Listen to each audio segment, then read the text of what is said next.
Okay. Nice to see some fun people here. Got a little group. Beautiful. All right. So before we get started, those that are tuning in, thank you for being here.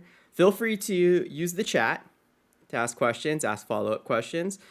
Let me know if you want to come up on stage, either using chat or raise your hand for those that are over at the Start Mata community. Yeah, with that, Blake, please introduce yourself. Sure. So maybe some of you, I know Bowen, we've talked quite a bit at the luncheons as well too. So let's see, my background, socioeconomic theory, and having a mentor and became essentially one of his family office advisors, ultra high net worth and high profile individual. So at a young age, I was kind of going around the world and seeing kind of how just businesses were being run, the various deals that were at play, and some for his overall company, and then others for his just individual personal endeavors. And then that kind of spun out into doing a lot of stuff in just emerging tech in general. And then had essentially a family office style because we didn't have a very specific thesis. But what we did is we did a lot of reverse takeovers. This is a pre-SPAC kind of era, which that's kind of what it turned into, where we would do portfolio in groups of companies that were all complementary, not competitors with each other, and then put them together, and then public markets, and then using other financial instruments to essentially grow and scale the company globally. And then kind of ramp that down for a little while. And actually, it's getting back up and running again. And also in the meantime, launched an animation studio. Let's see, I guess it's been about 3-ish years, a little over 3 years of when that started getting up and running. What that is, just to give the cliff notes of it, it's basically taking the traditional linear pipeline that has been done for literally over 100 years and doing it now in an iterative process. So it cuts down on time that goes into it, the effort, the resources, which also reduces cost overall. It accelerates things. It's a much more, let's call it, it's lean and mean teams that can do a lot more and what we call kind of punching above the weight class. So imagine this Pixar quality, not necessarily the Pixar style and look, because we're style agnostic, but that quality, 150 to 250 million dollars, we can hit between 10 to 20 million for that same.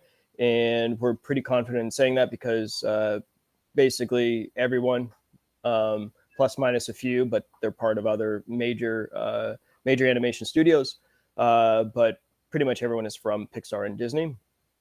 Yeah, and with that, we also unlock transmedia, a bunch of other fun stuff too, where it becomes much more interactive and you can reuse the assets across multiple ways. So yeah, Gary, I think that's it for now. Good job as always. All right, so those of that are paying attention and listening around, feel free. Raise your hand if you want to come up on stage. Post some questions in the chat. Let's pick Blake's brain. Who's first? Come on, Jared, Manuel, William, Boyne. I know you're always asking questions, Boyne. And also, while people are deciding something that I can go in, I do have a background in blockchain. The joke is I often talk people out of it, but that's not just really what it is. It's more so the fact that there's ways to do things strategically to kind of ramp yourself up as a company rather than trying to do 3 things all at once. Do one thing really, really well because already startups have a high failure rate in general. So yeah. But as I'm saying that, it looks like Jared wants to join us. Awesome. Jared should have invitation now. And you can use your camera, that's optional, but your mic, definitely need your mic working.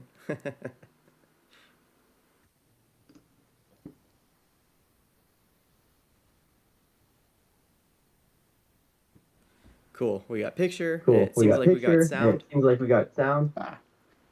Thanks, Gary. Sorry. Hey, my name's Jared. Just had a quick question for you. So when I was at a previous company, I kind of experienced sort of firsthand how team alignment broke down as we scaled from 15 to 50 people.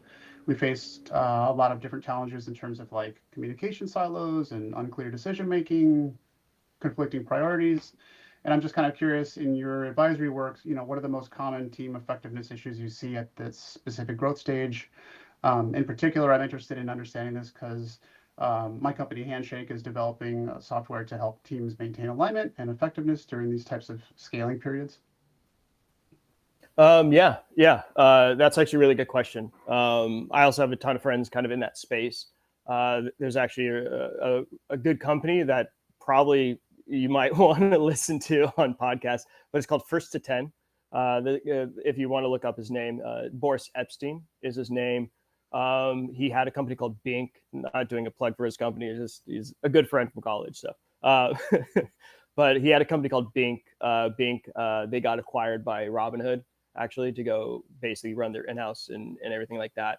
But overall, the guys who created and ran Bink kind of had a very interesting way of scaling, rapidly scaling and growing teams in general. But Boris now has a podcast that's associated to his new recruitment and talent kind of management group. So might want to see that. In general, though, the biggest failures that I've always seen when it comes down to essentially startups and companies, even large companies, right, is when there's a lot of feuding that starts to happen, right? And you don't have an actual alignment of personalities, right? Even if they're not like, carbon copies of each other, but as long as if there's a connectivity of them of being able to work and there are different types of leadership styles, right? Oftentimes it's top down.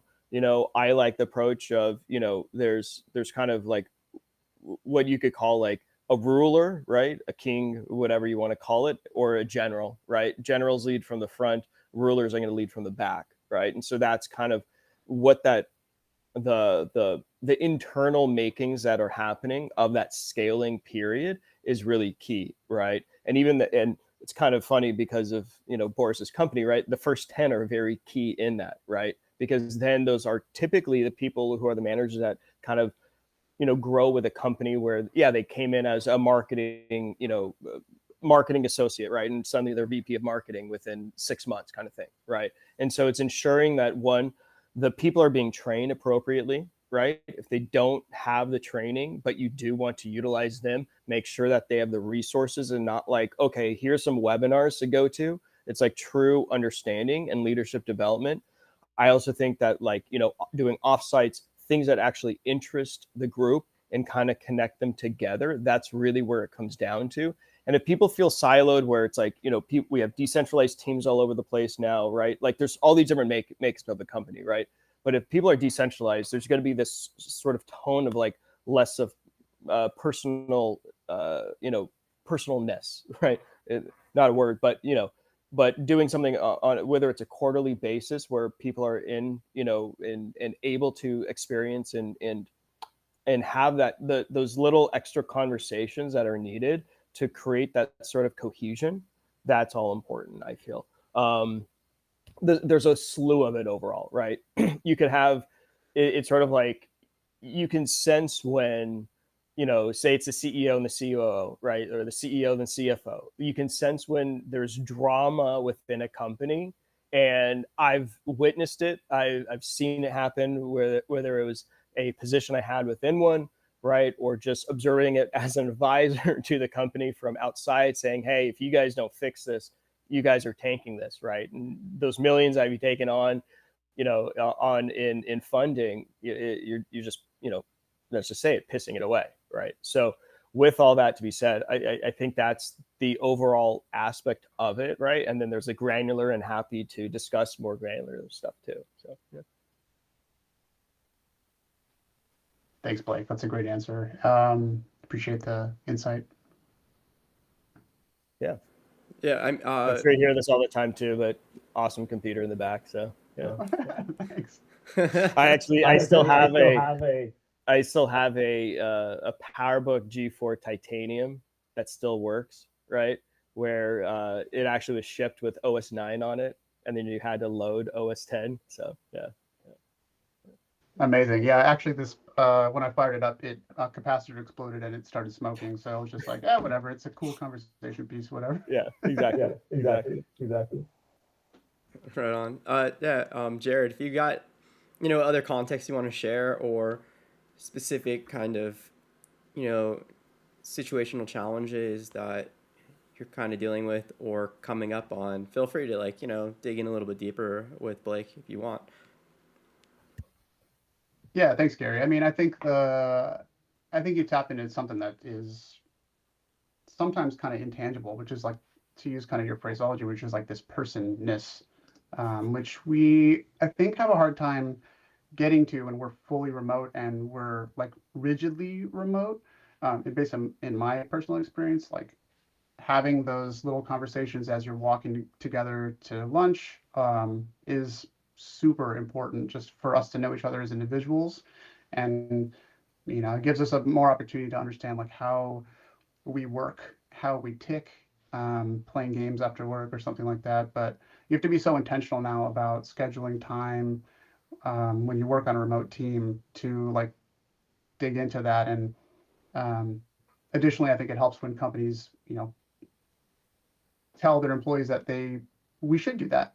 We should have donuts and we should dig in and we should really explore each other, our personalities, and understand kind of what our motivations are. Um, the experience I had was from a number of years ago, but I think I have also seen that in conflicts in leadership with respect to like where the company wants to go. Like, do we want to get funding from XYZ company, or do we want to be independent? Do we want to continue to be bootstrapped? There's a lot of those types of conflicts that kind of come up as you're sort of growing. But I think what I've seen, generally speaking, with respect to like teams and team effectiveness, is really like a focus on the goals of the organization, the company, individual goals, all of the different roles and responsibilities, and making sure that we're clear in terms of all of those types of things, all of our interpersonal relationships, which you really kind of like double clicked on in your example. And our processes, like how do we work? What are our communication channels? What do those look like? Those types of things. I've kind of done some coaching in terms of different teams as well. And so like I have my perspective, but having yours is acutely valuable to me as you sort of are in a position where you're advising companies and looking at companies and going, hey, like, why did this blow up? Why did this not work? Or why is this company wildly successful? So yeah, again, I appreciate the insight. Yeah. And even to that point, there's been times where I'll have, met with a company looking to put money into or whatever. And, I would turn around and sort of say like, yeah, I don't see this working out. And then colleagues would say, why? I'm like, I just feel like there's contentiousness. Like there's this air that's there when you're sitting in the meeting where they're not necessarily aligned, right? And people can sense that energy. And even to the point, there was like this good anecdotal kind of situation. I forget what director, right? But director, let's just say Spielberg. It wasn't Spielberg, right? But for sake of it, he's going through something and someone comes up to him, do you want red or do you want blue? And he's like, blue, definitely blue, right? And then he walks away and the assistant's like, well, why did you choose blue? He's like, because I had to make a decision. And if I don't make the decision, and if I'm not determined on that decision, I'm not confident on it, people are going to be like, well, what are you, there's going to be a reduction in, I guess, trust of the leadership that's there, right? But if you are in your convictions with things, and you do it in a way where it's also like where you can also be receptive to other people's opinions at the same time, that's very key there as well. I mean, organizational management, right? Organizations, groups of people. That's why I studied sociology is so fascinating, right? Because humans, we're all so unique, right? And you can put two people next to each other, right? And it can feel like, a black hole sucking energy from a sun, right? From a star, right? Otherwise, or you can be two people next to each other and it's supernova, crazy, bursts of energy and everything like that too, right? So I think we've all seen that, and it's always good to observe and also, share also the experiences too, so that people, when they do start to see it happening, they can actually get in front of it. Yeah. It's a great point. Yeah. Thank you, Blake. Yeah. No, thanks for your time. No, thanks for your time. Yeah. Right on. Yeah, if you want to come back, we can always bring you back up. Let's jump over some other people. Hang on just a second. All right. Yeah. Thanks again, Jared. That was awesome. Manuel has a question in chat. Blake, what advice would you give to a first-time founder? And some of that advice you just gave touched on some really important aspects of being a good foundational team and figuring out how to exude that right energy and be good, essentially matchmaker with who you're assembling around you. But yeah, what else you got? I would be curious a little more granular in terms of like specifics, right? What stage are you at, Manuel?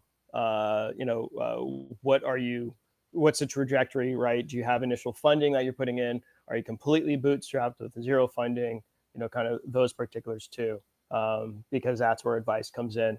I often say is a lot of people think that the funding is going to unlock the ability to do what you need to do as a company. And while that is true, right, what can you do and what are you capable of doing with limited to no funding yourself to get it up to a level and bring it to a place where you're starting to get traction. So you're also not beholden to anyone holding, putting essentially their thumb on you to prevent you from doing what you want to do, right? That's a big part of it. Founding team is very important as well. Having and making sure that those who you're going down the path with are able to also, be nimble and change, right? Because there's always pivots that occur. It's very, very rare that pivots don't happen, even in terms of you might have a, similar product to the initial mindset of what you're doing, right? But there's slight pivots of strategy and marketing and, what directives to go after. Do whatever you do and do it well, right? Make sure that you are the best. Other issues that kind of come up to founders, right, is that they have this great idea for something and they also didn't do the research that you might have like 20 other competitors out there, and now you're having to fight and essentially tell people why you're better and everything like that too. Trying to think. Other advice would just be, meet people, get in touch with people, make sure that you're constantly on people's minds as well too. That's part of it, being out there, and as people start to see and repeatedly see it, it's happened many times where they pop up and then all of a sudden you see them over the course of 12 months. There's been progress too. There are a lot of people watching, even if you don't think that they are. Trying to think what else. Also, just because someone says that they're an investor doesn't mean that they're investing right now. Make sure that they are, and also what their thesis is or what their capabilities are for investing. That can be very much a turnoff because it just doesn't work in the timing, right?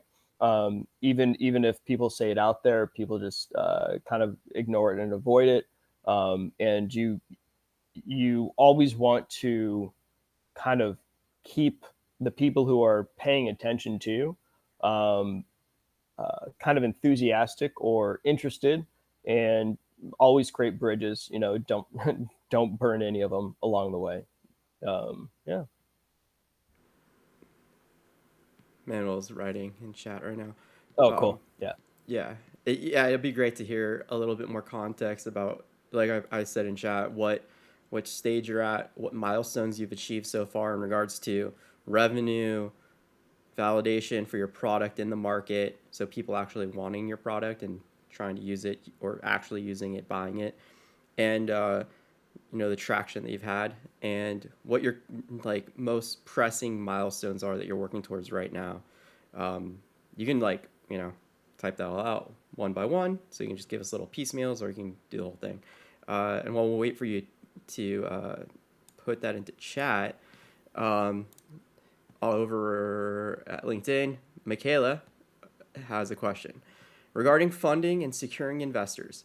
If you were advising two different entrepreneurs, one who is trying to start a company from the ground up and one who's trying to purchase an established business, how would your advice differ for each of them? That's good. Thanks, Michaela. Yeah, I mean, from ground up, essentially you're building every single thing along the way, right? And as you're doing that, you're trying to get, let's call it market acceptance, right? And so as you're doing market acceptance, you're not like, okay, here's a team of 50, we're scaling, and here's a team of 50, and everyone's doing this, and kind of going back to Jared's point of it, right?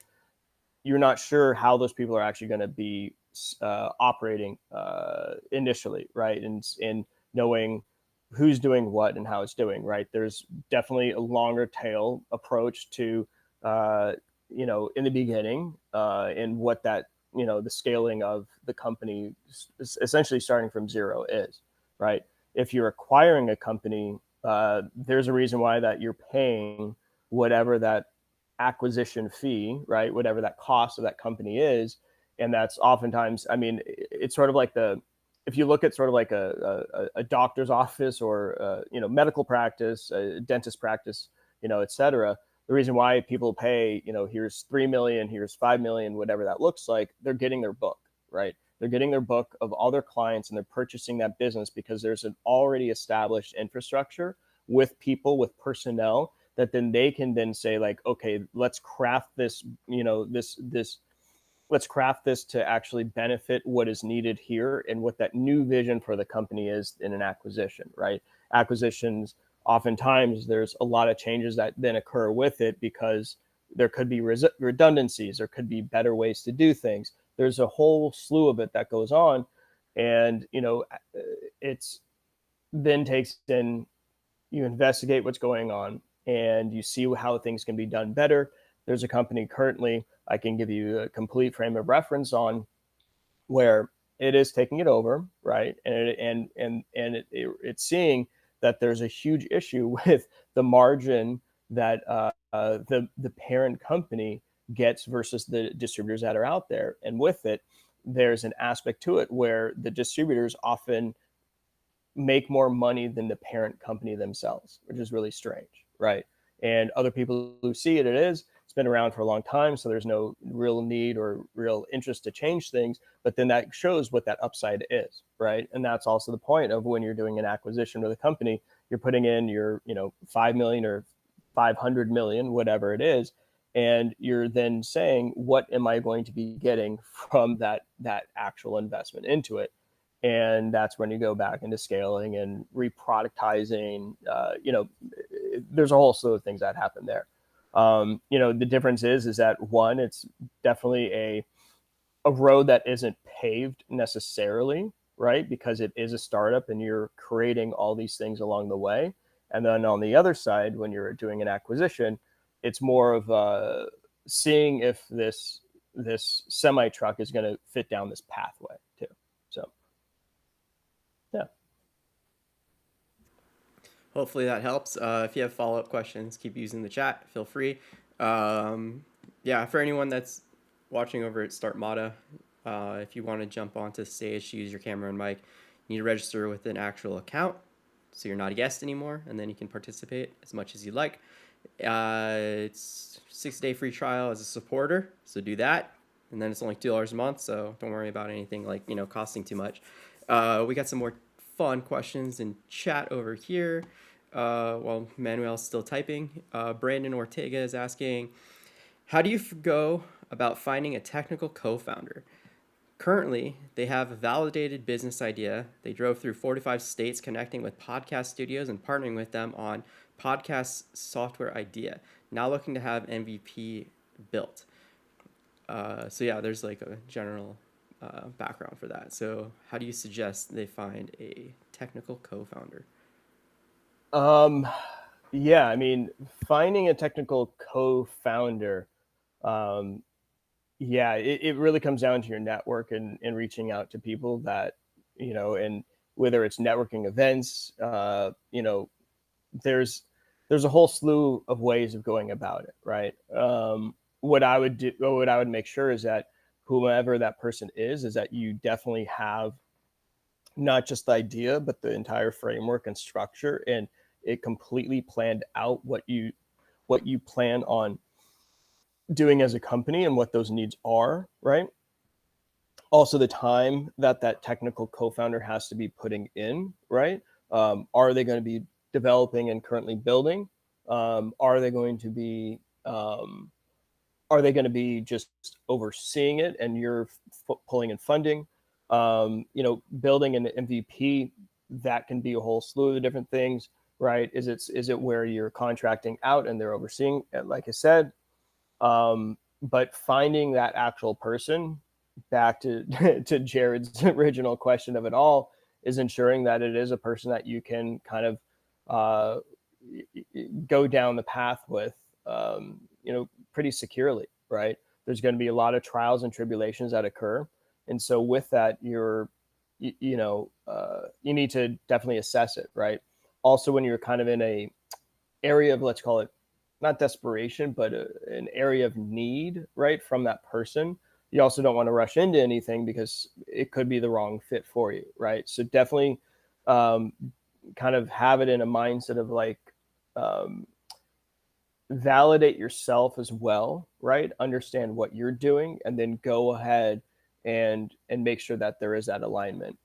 There's groups and organizations that are out there. Use the power of LinkedIn, I would say, as well, because you're going to be able to find plenty of people that are in some of these, whether it's a CTO group, right, whether it's someone who's kind of rising up through the ranks, and they might be moonlighting by doing this. There's a whole slew of it that's out there, but that those are some of the aspects to do it. When it comes down to finding people, right, you need to meet a lot of people. So if you want to pull from fairy tales, right, you have to kiss a lot of frogs to find your Prince Charming. So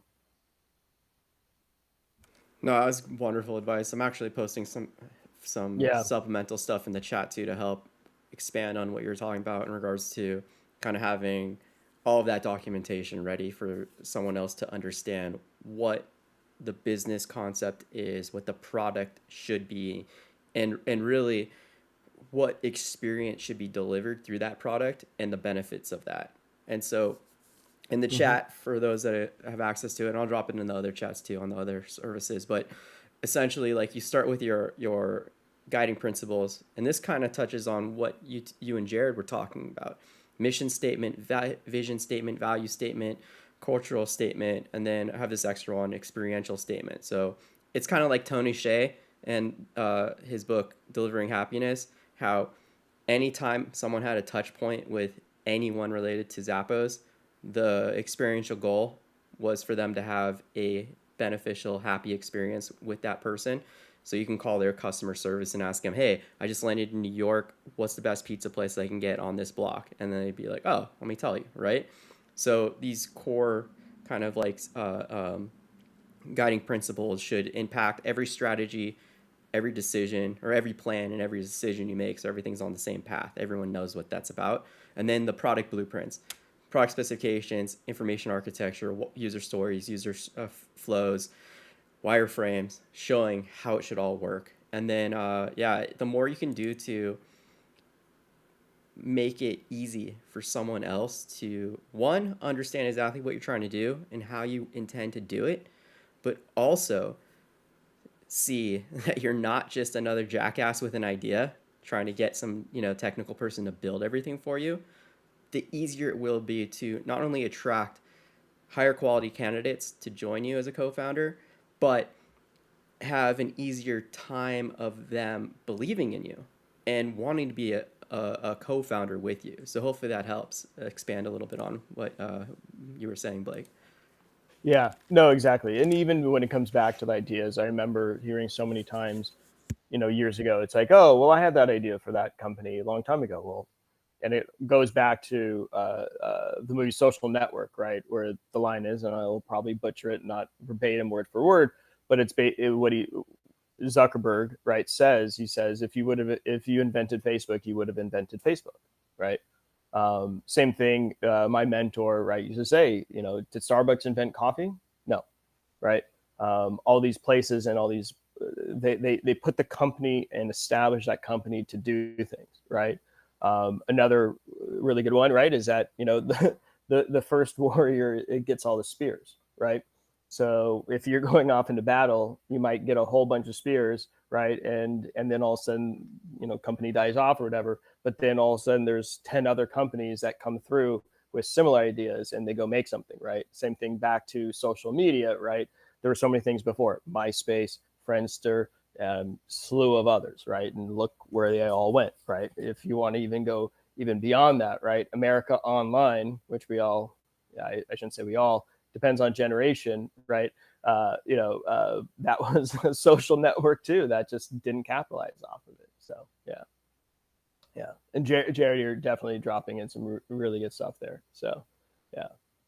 Yeah, let me touch on that. In my experience, I had a co-founder whose ideas I loved, but was ultimately not reliable, so I had to cut ties. This is far easier to do early in the relationship as opposed to further down the line. Yeah, Jared, that's like Blake just said. It's a great insight, and it really comes back down to matchmaking. Just like an investor or any other stakeholder that you're trying to go into business with, especially in a long-term business relationship, co-founder, investor, you really want to make sure that you're doing a great job of understanding how to optimize for the best match possible, given your personalities, your goals, the missions, the agendas, the everything else that, like Blake touched on, is individual for that person. So yeah, like Blake, you touched on investor thesis, and that's a key kind of factor in determining a good match for investor founder deal. So I'm curious, could you expand a little bit more on what an investment thesis is? Yeah. So the investment thesis is basically their fiduciary responsibility to their investors or LPs that put in money into the fund for them to be able to deploy that money, right? So money coming in, they can't just be like, so the LPs, they bought into a thought and idea of like why that VC is going to be in putting that money into various companies better than another VC that is out there, essentially, right? So with it, you can't be, okay, this is all for pharma, and what they decided to do is put $50 million into Bitcoin and just let it sit there. Just can't. It's illegal, essentially. And so because of that, when a VC definitely tells you, hey, this is not what we're looking at, this is not, doesn't fit into within our investment profile, our thesis, etc., believe them, right? Because the more that you push on them and try to get them to do it, it's just going to be that much more frustrating. And it also shows them that you actually don't know what is actually happening that is out there.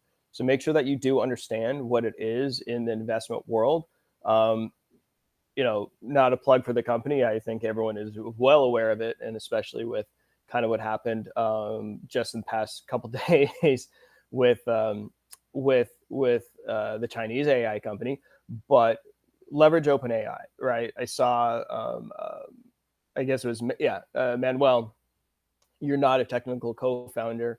Don't let that stop you, right, from actually understanding the technical aspects, right? Doesn't mean that you're programming, doesn't mean that you're doing all the technical work itself, but you need to, if it's your product and that's what you guys are building, you need to be extremely proficient still and understand what is happening there. Always, ask questions to your potential technical co-founder, right? But also just ask questions and start to research and understand what needs to be done and how it needs to be built. And of course, you can plug those into OpenAI and it'll start to give you, hopefully, right? It doesn't hallucinate or anything like that, but accurate and good responses too. So Appreciate the extra explanation and insight on that. I was talking to someone over on our Discord community that we have, and they were asking a couple questions that related to a lot of what's come up earlier so far, I should say. Uh, One of the main kind of starting points was their interest in timelines and reaching out to an investor or VC to uh, seek out advice, insights, feedback from them, or to pitch them and ask if they're interested in their company. I'm curious from your perspective, again, both as investor and also as founder, what kind of best practices can you share, and what kind of expectations can you help people have in regards to reaching out to investors and how to do that effectively? Um, there's a your network is worth its weight in gold, right? And if you don't have that network established, start establishing it as quickly as possible, right? And then on the other side of it, it's leveraging the tools that are out there. There's a lot of technologies and tools that are out there for you to be able to see it, right? Again, LinkedIn, if you're using it the right way, you're going to know where who's who and where people are. And there's all the advanced, subscriptions that you can do with it as well. There's to plug him, I guess, Gary, right? There's sorry, always forget his name, but he does that whole like LinkedIn class, right? He comes to Oh, the Ray. luncheons. Ray. Right. Yeah, Yeah. exactly. Yeah. Yeah. That's a perfect example. But there's also tons of tutorials out there of how to powerfully use LinkedIn to then access the people that are on LinkedIn, if you will, that are looking for an investment in those specific ways. There's all these groups that are out there as well. So there's like the cold aspect of doing it, and then there's also the warm ways, right, where you're going to, let's call it, LA Tech Week, and when LA Tech Week is going on, you go and you do the pitches as much as possible. You do pitch competitions, you do hackathons, you do anything and everything out there to get your name in front of as many people as possible, where then they all know that you're not able to spend a ton of money on it, and that's why they open these up, and they rely on essentially the event participation being kind of essentially the VCs that are plugging together for it all as well, right? There's a lot of accelerators, there's a lot of grants that are out there too. There's stuff at the city level, state levels, etc. But go after it all, because if you aren't, someone else is, and they're going to seize that opportunity. And again, leveraging and utilizing just the resources that are at your fingertips, go for it, right? Again, if you want to toss into ChatGPT, and who knows when it was updated and what version you have that you're using, but what are VCs that are investing in blah blah blah blah blah right now? What are the fund sizes? What are the stage sizes? Put in all of your parameters, and you're going to start to get some really workable notes and resources from that. So I'm looking, Manuel added a little bit more context. oh Uh, so there, Emmanuel says they're definitely still at the concept stage, refining small details before they present it to possible investors, let alone customers or clients. I think my main focus as of right now is doing my fair share of market research, specifically within the smart building management industry. No real milestones as of yet, uh, and so yeah, that's Manuel adding a little more context around where they're at right now and what they're trying to do. yeah. So in that regard, right, since you're at the concept stage, get beyond the concept stage. Essentially, everything that Gary outlined, thankfully, right, where it goes to here's product blueprints, right, where else there, yeah, and then sort of just like the mission statement, the vision, the values, and everything like that.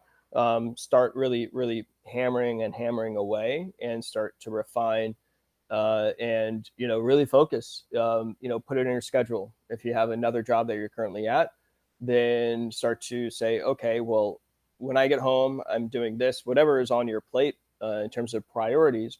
But scale out. Here's 2 hours that you're dedicating, that you're sitting behind the computer, or you're out there talking to people, whatever is needed for it. But you're truly crafting on a daily, consistent, regular basis, even if it's 30 minutes, right? Even if it's an hour, if it's 10, whatever it is. But you continue to chip at it, and you have a goal list, and you have a priorities list of what you need to do, and then just start chunking away on it, right? The thing you don't want to do is just be stuck in the ideation stage or the concept stage, and having no forward momentum and no traction, right? Because say you're talking to an investor, oh, how long have you been thinking about this? Oh, I've been thinking about this for 3 years. Oh, what's changed? Oh, this is what changed, or whatever, which is totally fine. Or it's no, here's the right opportunity. I was waiting for the right opportunity for it to happen, but craft your story that kind of matches what you're doing and what you're up to, and go from there. So Yeah, I love that. I would also add that, it's totally fine. wait, yeah, Or it's no, here's the right opportunity. sorry, I was I waiting. got, I'm trying to monitor chats and had a little extra feedback. What I was getting to say is, Manuel, when you're talking about before you present to possible investors, let alone customer clients, you want to make sure that you're talking to potential clients and customers first. You want to run those assumptions that you have by your intended customers and clients to get feedback if you're on the right path, if you're touching on actual aspects of their lived experience that you want your product or service to impact in a positive way, and provide them with a more enjoyable experience and more benefits or easier access to benefits than what already exists, what they're trying to seek out already or they already are working with, right? And you leverage that when you talk to those investors too. You want your product or service. Yeah, and even on that point, Gary, like with all this, right? The reason why I say, oh, it could be this, it could be that, right? Which I could even contradict myself at the same time. With a lot of it is because it's all very specific, right? There's not like one route and one pathway to go. We can use essentially people's failed experiences and successful experiences, right? I always talk about it's like, when people talk about their successes, it's difficult because you're not going to be able to ever replicate that again, right? Or in that same capacity, the same way that they did it. So also look at the other failures of what people did wrong, right? And how can they drastically improve it, right? So, and well, to your point, if the reason why that you're going out for investors is because you're best friends with people who are ultra high net worth individuals, where you can get $50,000 checks from 10 of them, and suddenly you have $500,000 to start scaling your company immediately for a seed round, etc. Right? There's other people, like there's an instance. I know personally a friend who started a company and was able to raise $200 million in stealth, right? And it's because they had 3 successful startups before, and they kind of just went out to their friends who they also kind of made wealthy with their previous companies too. Or they just had the track record, right? There's another pharma guy who I saw, and he did an exit of billions of dollars, and then all of a sudden he decided to go do another pharma startup and was able to raise significant amounts of money that is just not ridiculous in his sense because he's kind of Midas touch, but it's ridiculous in the general aspects of it because so many people out there are like, I'm just trying to find $50,000 so that I can just keep this afloat, in the very beginning kind of thing, right? All that to be said, do your own, choose your own path as well. Listen to the advice and also choose what is actually right for you, because not all of this is going to be right for you. So Yeah, I love that you touch on that because this came up in the conversation earlier today. Context is the key to everything. That goes back to, the investors that you're trying to like match with and reach out to, or co-founders or anyone else. But the first step is establishing the unique context that you're working within. And I'm curious about 2 things that you kind of just touched on. One, the amount of money that you're asking. Someone asking for, $5,000 versus 5 million, and where that kind of threshold is, that is a red flag on either side of the spectrum. Yeah, no, I completely agree. When your ask is way too much, right? That's also kind of a litmus test, for a lot of VCs. If you're asking for way too much and your valuation is way too high, right? They can also see it like, well, you're asking for this now. What's going to happen, in the future? Like, if you're trying to raise $10 million and you're saying that your company is then, 50 million, 75 million, 100 million, well, why? Right? There should be some revenue or something that kind of points to that. Do you have this thing where it's like, wow, this is like the greatest thing, et cetera, et cetera? Most VCs will look at that and be like, well, what can you do with $500,000 to start? right? And then we'll trickle that out in sort of milestones or whatever that looks like. Sometimes people just close the door because they're like, yeah, they're clearly clueless about what's going on.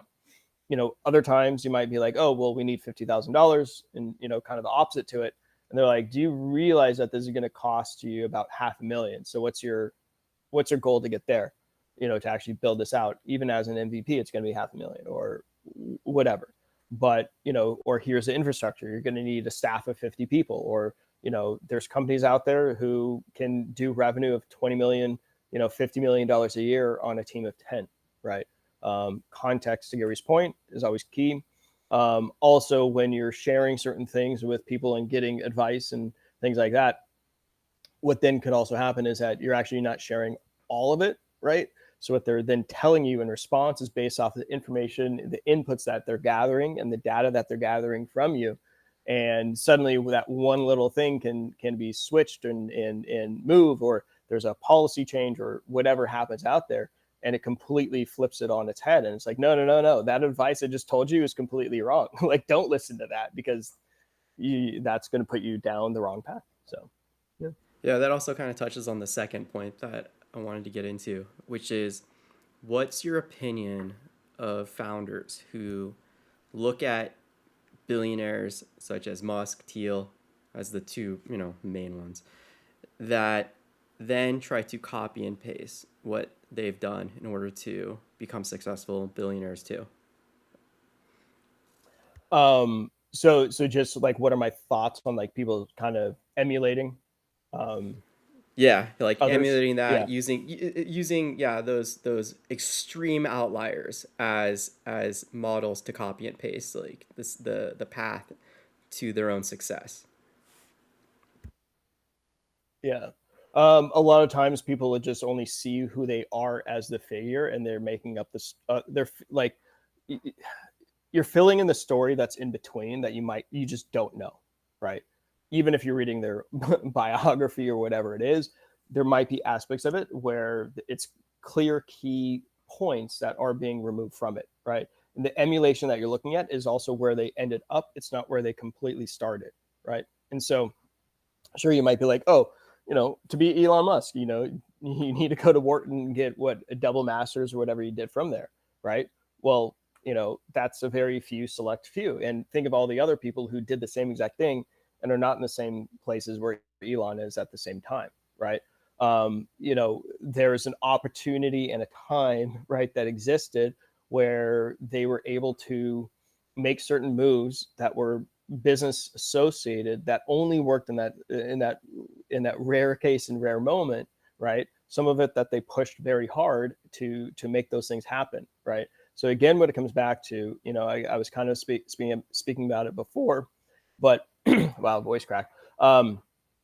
Speaking about it before, but also look at all the companies that also failed doing it, right? Is Tesla the first electric car company? No, right? It's was PayPal, for the payment systems. Like, everyone had thought through and had other ideas, and there were other competitors at the same time, right? For their for what established them as those creators, right? And yeah, bottled water is a great one, especially because I have a friend who was wanting to start a bottled water company because they figured out a very specific niche, right, in the marketplace, where they're like, I actually can do complete market penetration for this and get it, and just flip on, quote unquote, flip on some switches. And he also was able to self-finance too, some of it, right? But it's a very good point. So yeah, emulating, it's not going to be the best suit for you, right? Because also it depends on what you decide to emulate as well, right? You're not going to be able to copy it verbatim, right? And do everything and everything that applies to today. So you're kind of be your own person. Individuality is very, very important. We'll just say that. So No, yeah, appreciate it. did we miss there's something from Tim? Yeah, Sure. yeah. Okay, so about resources. yeah, Tim's asking any resources on how to avoid spending a lot of money on shareholder agreements and legal docs when getting started. Looking to get agreements in place for founders who are putting in time materials for building prototypes, but need guidance to avoid creating tax problems for them down the road. I always like to stay away from actual legal advice, as I'm not an attorney or anything like that. But I would say that there are law firms that are out there that too like to be very startup friendly, knowing that it's sort of like when someone is going to be creating a trust or a will for someone, right? It's very inexpensive upfront, but then when you do need to when you do scale and grow, right? Not necessarily for a will or a trust, but that's when a lot of the cost starts to come in, right? So in this case, is that there exactly? Thank you, Gary. You're the one who's as they are a sponsor of 805, right? So straddling law is a very good resource for it. And there are others that are out there as well. Not saying that you have to use them specifically. I personally have known people that are at straddling, and a lot of the cost starts to come. Other people have used them quite a lot, and so they're quite a great group to go with. But they very specifically have this kind of thing that you're looking for. Tim. So they can streamline things. They can give you very simple documents to be able to do things. Right. What it comes down to is when it starts to become very specific and whatever changes, those are there. But there are quite a few groups that like to work with people for not a ton of money. Yeah. Yeah, a lot of these more startup friendly law firms, part of their whole business development strategy is getting in early with these companies that are likely to scale and be big clients as they grow. And even if a lot of these startups, much like a VC experiences, a lot of these startups fail, there's always going to be a couple of them that turn into the unicorns that are big ticket customers for them. So yeah, they have lots of different programs available to be easier on your finances while helping you out in different ways, and that looks different from firm to firm, lawyer to lawyer.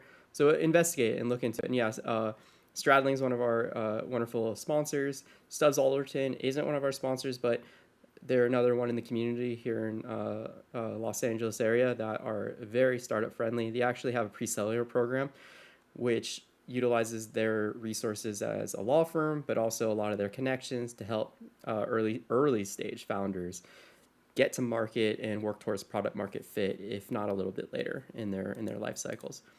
Yeah.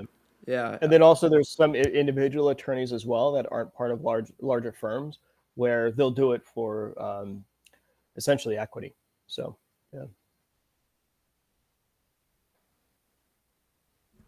I'm looking at Manuel has another question.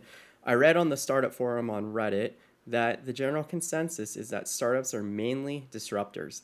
The individuals who supported that narrative claim that businesses which are modeling after pre-existing products are not startups. I wanted to see your opinions, or what your opinions are, Gary and Blake, in that regard. I've got plenty. Blake, you start. Yeah, I guess I would say, and I can carry on for a few more minutes. I kind of gave a little buffer. So those who drop off, thanks for joining. And if not, if you're staying, awesome too. So yeah, with that, I would say, yeah, yeah. I'm a fan of Reddit in general, right? And we all know that there can be sort of like the echo chamber that kind of spirals out of control when there's the consensus, right? And as you said, right, it's a general consensus that's there. I think startups is any sort of company that is starting out, right?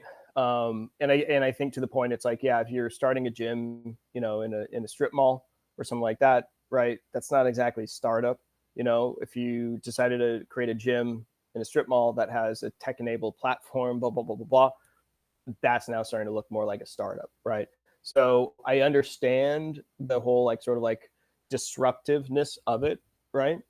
But yeah, if you're just kind of opening up a donut shop or something like that, which I'm not dismissing by any means, I would say that, yeah, it's not a startup. Whatever it needs to be called, right? You know, you're starting a business, right? You're starting, a company, and some of it just turns into semantics, right? I don't think that then classifies you differently. I will say, someone recently actually on Reddit was asking about how to network their new business, and everyone thought that it was a startup, and it wasn't.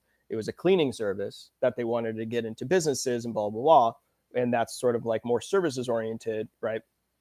I'm part of groups that are services oriented, right? And I'm also part of groups that are sort of, in the startup realm, like 805 startups, right?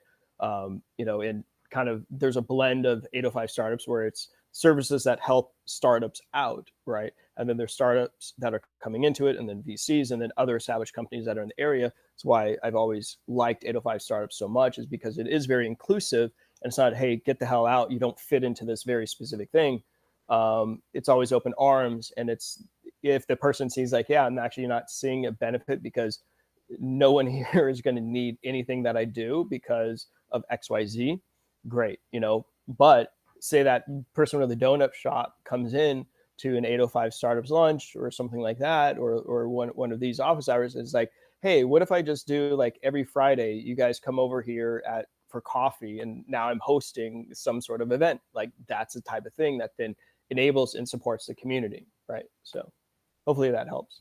Yeah, no, it does. And there's a little bit of like history to understand with the word startup. Like initially, before information era, a startup was just any early stage business. It was just a new business that's starting up.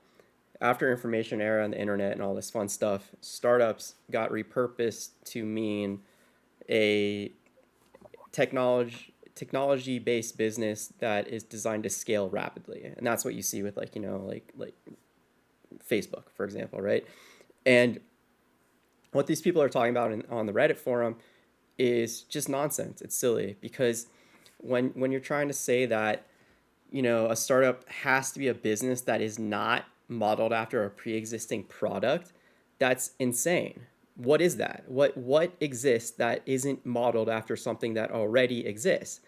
Like, I don't know anything that's hitting the market that is so innovative that is not based on anything that exists already, right? Like, it's just these people trying to feel big and smart and cool by playing gatekeeper to nonsense, right? So, like, ignore that. And if you think about the most lucrative innovations that hit the market, almost all of them are based on pre-existing products, and it's just a tiny little tweak, just a tiny little tweak on whatever that thing is that makes it a little bit more efficient, a little bit more enjoyable, a little more beneficial to people in the market. And most importantly, it's almost specifically designed for a niche within that market, very, very specific people in that market first. And then eventually it grows and gets real big, and then they start expanding into other types of people that they can fold into that initial niche product or, like focus. So, yeah, there's a lot of just like goofballs, a bunch of goofballs online, especially online, but they're everywhere. And yeah, don't get hung up on that kind of stuff. Ignore that. Focus on, what you're doing. Come about it from, understanding what experiences exist for people, who you're trying to cater to, and try to provide them with a more enjoyable experience with, again, more benefits or easier access to benefits for them, specifically them. And that's where value gets derived from. I say this all the time. But yeah, very counterproductive. I was actually a moderator of that subreddit for 10 years, the main moderator. And then I got kicked out because I did too much to try to, get goofballs from being goofballs. And yeah, you'll see a lot of the stuff on the sidebar. It's all stuff that I wrote in regards to like the rules and what startups are and all that fun stuff. But yeah, like that community was incredibly toxic, and I'm glad not to be a part of it anymore. So yeah, Blake, we went And I would over also ask, time. just what was the point of, why does it matter what they're thoughts are on it too. So No, that's important. Yeah. I think, you know, what you said there, Blake, it's about being mindful, right? Like mindful of your experience and what you're doing and why you're doing it. And that goes back to like, you know, your own personal mission, your own personal culture that you're trying to embody and exude to others. And it's important to take time to sit with that and think about that, especially as you're interacting with other people or in different environments, and stop and ask like, is this a positive or is this a negative? Is this something that I should even be bothering with and care about? So yeah, I appreciate you bringing that up and posing that. yeah. Yeah. I mean, this might be a good, like, closing point, right?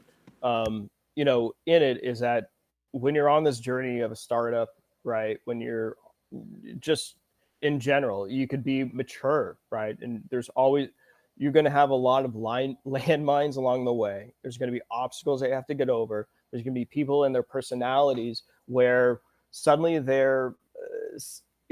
suddenly it's that toxicity of them, and they're trying to bring you down with them because they might not be very happy with themselves, right?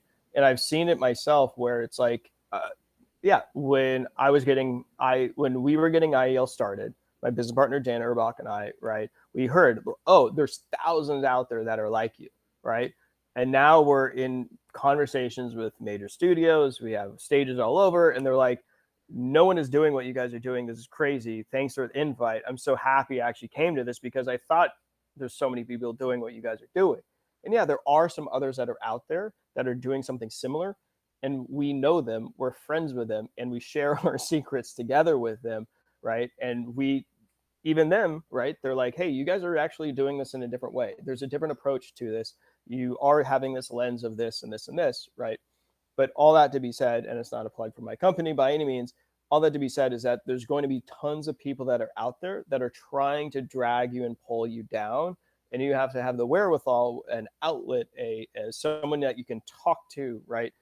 Whether that's a mentor, advisor, your team, whatever that is, random friend that has no idea what you're actually doing, right? But at least they can be like, hey, F those guys, why worry about that kind of thing, right? You need that type of outlet for it, because your mental health is extremely important with this, right? Getting through it this is most founders, I know, jumping around a bit, right? To end it, a lot of founders, after they go through the whole entire cycle, they'll often say, if I did, I think even Jensen just said this recently. Yeah, if someone told me this is what it's going to be to create NVIDIA, this is what you're going to have to do, he's like, it never would have started this company, never would have done it, right? So that happens a lot from founders. So Yeah, I love it, and it's a beautiful thing to be collaborative with others and recognize that you're part of the same community, right? And so the people that Blake's talking about that are being toxic and trying to get in your way, yeah, they're insecure, they're confused, they don't understand, entrepreneurship, business, the field, the industry, whatever. They're trying to make themselves feel important or feel knowledgeable or feel good about all the worst superficial nonsense imaginable. Where, the easiest path to success with this is, yeah, being a good community member, being a resource, being someone that is like Blake, that's willing to share and open up and play a role in that. And yeah, again, figuring out how to be innovative, improve the experience, do it your own way for very specific people. That's key. So yeah, don't worry about that. Yeah, everyone, thank you for being a part of this. Blake, if you got one final thought, any announcement?